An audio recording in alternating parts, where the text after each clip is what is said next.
Bonjour les amis, comment allez-vous? Je suis Olivier Soumamis, coach en management interculturel et comme je vois dans les réseaux sociaux, sur les réseaux sociaux, beaucoup de questions de Français, de francophones qui ont pour projet de venir s'installer au Mexique, donc j'ai décidé de faire toute une série de vidéos sur la culture mexicaine, c'est ma spécialité. Cela fait 28 ans que je prépare des expatriés qui arrivent au Mexique. Et donc, je vais vous faire une petite série de vidéos sur des points précis de la culture mexicaine qui sont des points qui peuvent vous compliquer la vie si vous ne les détectez pas tout de suite et qui peuvent vous faire perdre du temps et peut-être même de l'argent. Donc, le but du jeu quand on arrive dans un pays étranger, quand on arrive au Mexique, c'est de le plus vite possible comprendre comment ça fonctionne. Et on ne peut pas détecter tout de suite tout parce qu'une grande partie, c'est beaucoup d'inconscient. Pour tous les êtres humains, 90% de nos cultures respectives est inconsciente. Donc, il faut décoder, ça prend du temps de décoder une culture. Donc, je vais vous parler de certains points, oui, qui compliquent la vie, comme celui dont je vais parler aujourd'hui, qui est ce fameux oui ou non mexicain. Au Mexique, on dit jamais non. Donc, si on dit jamais non, ça sous-entend qu'on va vous dire oui. On va vous dire oui à presque tout.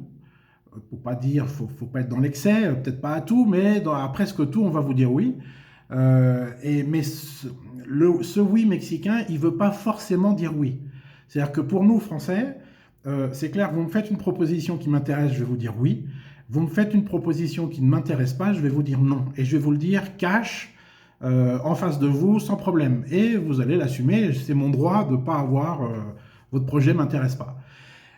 Ici au Mexique, c'est toujours, dans la culture mexicaine, les choses sont jamais aussi simples qu'elles le paraissent. Il y a toujours du sous-entendu, il y a toujours un peu de... Faut mettre, enfin, les choses se disent jamais directement, surtout quand c'est négatif. Donc pourquoi les Mexicains, avant de rentrer dans le vif du sujet, de décoder le oui qui dit oui et décoder le oui qui dit non, déjà comprendre pourquoi les Mexicains disent jamais non. Parce qu'on est dans une culture, comme je l'expliquais dans la vidéo antérieure, où tout doit être toujours positif. Il faut sauver les apparences. Donc dire non en face, quand j'ai la personne en face, c'est vraiment être grossier au Mexique. Enfin, pour les Mexicains, hein, c'est vraiment agressif de dire un non comme ça, cash, comme on le ferait nous. Donc les Mexicains, ils mettent toujours les formes. Alors, certains étrangers français ont tendance à dire ouais mais ils sont hypocrites parce qu'ils disent pas ce qu'ils pensent. Euh, Personnellement je suis pas convaincu que ça soit de l'hypocrisie, c'est plus culturel, c'est-à-dire pour un Mexicain vous dire non c'est vous vexer. Et alors ça sera le sujet d'une autre vidéo sur la susceptibilité, mais justement les Mexicains sont très susceptibles, donc dire non en face ils vont mal le prendre, ils vont être vexés. Donc c'est pas forcément de l'hypocrisie, mais ce qui est clair c'est que dans la culture mexicaine il faut maintenir l'harmonie, même si cette harmonie est fausse. Il vaut mieux une fausse harmonie qu'une vraie prise de bec, comme on dirait en français, en France. Donc on met les formes pour dire les choses, même si ces formes-là, des fois, elles nous font perdre du temps. Donc ça, c'est le premier point, c'est le pourquoi les Mexicains disent pas non, pour pas vous vexer. Et pour que vous soyez, voilà, on est tous contents, on s'est dit oui. Alors après, bon, peut-être que les conséquences, après, on va se mettre en colère quand on va se rendre compte 2 semaines, 2 mois après que ce oui voulait dire non.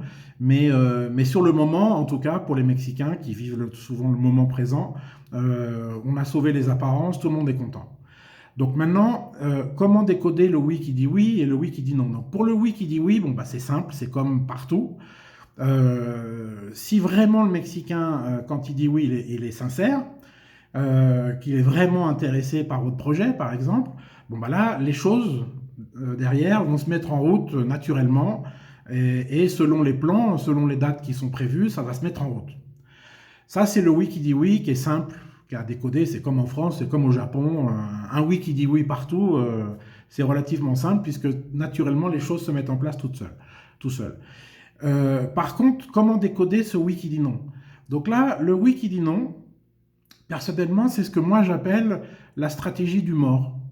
C'est-à-dire que donc on s'est mis d'accord. Alors par exemple, d'un point de vue professionnel, j'ai proposé à un Mexicain de co-investir dans une usine commune qu'on va créer. Et puis, bon, bah, il m'a dit oui. Donc, ok, moi c'est bon. Pour moi, je ressors de son bureau de la réunion, j'ai entendu oui, donc il m'a dit oui, donc c'est que c'est oui. Et puis, bah, en fin de compte, c'était un oui qui disait non, mais il n'a pas su me dire non. Donc, en sortant de la réunion, on s'est mis d'accord sur une date sur laquelle on va commencer pour construire l'usine, par exemple, hein, c'est un exemple. Et puis, la date arrive, et puis, il n'y a toujours rien, j'ai pas eu de nouvelles de sa part, il n'y a toujours rien qui a démarré.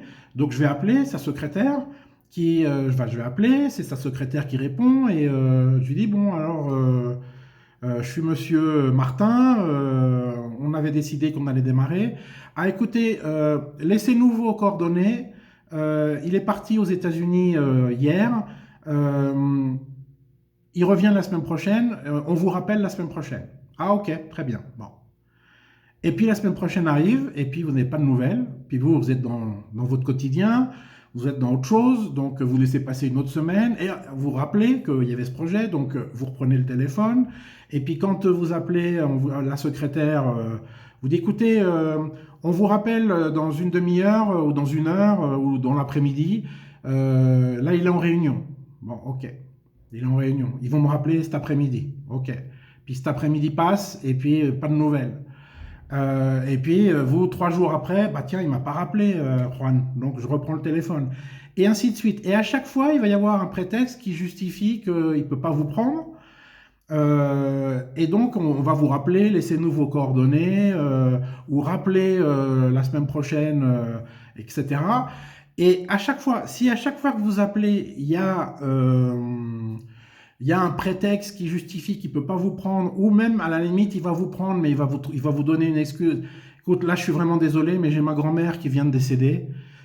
Ça c'est un prétexte qu'ils utilisent très souvent au Mexique. Ils vont vous dire que leur grand-mère est morte. Seulement que bon, ils l'ont utilisé plein de fois ce prétexte. Donc la grand-mère elle est décédée 5-6 fois déjà. Et donc voilà, en fait, tout ça pour ne pas vous dire non en face, et ils vont laisser traîner. Donc moi, c'est ce que j'appelle donc cette fameuse stratégie du mort, où je fais le mort.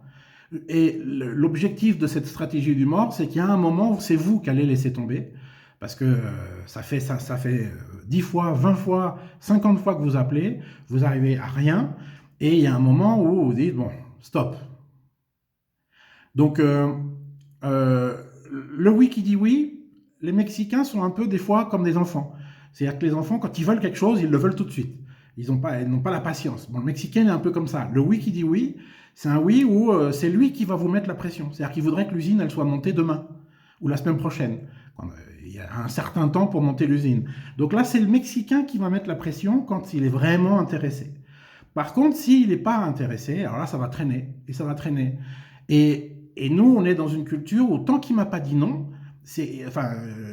tant qu'il m'a pas dit non, c'est que j'ai encore de l'espoir. Le projet va se faire. J'ai envie que le projet se fasse. Donc, mais en général, quand ça traîne, c'est que c'est pas bon. D'accord? Donc, c'est la façon pour pas perdre trop de temps, parce que le problème, c'est qu'on a toujours l'espérance que, en fin de compte, j'ai envie de croire que oui, il est parti aux États-Unis, ou que sa grand-mère est décédée, ou qu'il est en réunion. J'espère que c'est vraiment ça, parce que bon, j'espère qu'il a vraiment intérêt à qu'on monte l'usine, parce que moi, ça m'intéresse. Mais donc, on a toujours cet espoir. Et puis, au bout de quelques mois, on se rend compte que bon, on n'arrive à rien, qu'il n'y a rien qu'à démarrer, et on a perdu 2, 3, 4, 5, 6 mois, selon les projets, bien évidemment. Donc, voilà, il faut, quand ça traîne comme ça, c'est qu'il y a de grandes chances, alors il y a de grandes chances, ça peut être vrai aussi qu'il soit parti aux États-Unis, qu'il était tout le temps en réunion, que sa grand-mère est décédée, ça peut être vrai, mais ça peut aussi ne pas être vrai. C'est-à-dire que l'autre point compliqué au Mexique, c'est que les Mexicains peuvent mentir facilement. Il y a une sociologue mexicaine qui, pendant 30 ans, a étudié les mensonges dans la société mexicaine. D'ailleurs, elle a écrit un livre qui s'appelle le pays des mensonges ou le pays des menteurs, je ne sais plus. Enfin, je vous mettrai les coordonnées. Mais vous ne le trouverez pas en français, celui-là, il est en espagnol. Le pays des mensonges, et qui a étudié les mensonges dans la société mexicaine. Donc, en fait, la problématique, c'est la suivante. C'est-à-dire qu'à partir du moment où je vous dis pas non, quand vous allez vous rendre compte qu'en fin de compte, mon oui, il disait non, il va falloir forcément, pour que je me justifie, que j'invente une histoire pour justifier que c'est pas possible. Parce que je ne sais pas vous dire non en face. Donc je vais inventer que ma grand-mère est décédée, que je suis parti aux États-Unis et je ne suis pas parti aux États-Unis. Donc voilà, donc on va mentir facilement au Mexique pour couvrir le fait de ne pas pouvoir dire non. Ça serait tellement plus simple de dire non, mais pour les Mexicains, c'est très difficile. C'est vraiment très difficile. Donc voilà, le point c'est que quand ça traîne et que ça traîne, cherchez un autre partenaire. C'est le conseil que je vous donnerai, parce que s'il y a un vrai intérêt, en général, c'est même eux qui vont vous mettre la pression, parce qu'ils veulent que les choses aillent vite. On est toujours dans le court terme au Mexique. Alors on parlera du temps dans une autre vidéo. Mais voilà, donc j'espère que cette petite vidéo va vous aider à ne pas perdre trop de temps, parce que ça participe à la perte de temps, bien évidemment. Et que vous saurez mieux comprendre, mieux gérer ce petit détail, mais qui complique la vie à beaucoup d'hommes et de femmes d'affaires étrangères au Mexique. Je vous invite à vous abonner à ma chaîne. Cliquez aussi sur la petite cloche, comme ça vous recevrez les vidéos des semaines suivantes. Vous aurez les notifications qu'il y a une nouvelle vidéo qui a été montée sur la chaîne. Et toutes les semaines, vous aurez un thème différent de la culture mexicaine qui vous aidera plus ou moins, j'espère en tout cas, dans vos aventures mexicaines quand vous arriverez ou si vous êtes déjà là au Mexique. N'oubliez pas également de mettre vos commentaires si vous êtes d'accord, pas d'accord. Racontez vos expériences en bas de la vidéo. Ça aidera ceux qui sont encore en France ou en Belgique ou au Québec qui veulent venir. Et je pense que vos expériences respectives par rapport à ce point seront très utiles pour tout le monde. Vous pourrez enrichir le contenu de cette vidéo avec vos expériences personnelles. Voilà, je vous remercie et à bientôt, à la prochaine vidéo. On est en contact. À bientôt, prenez soin de vous. Bye.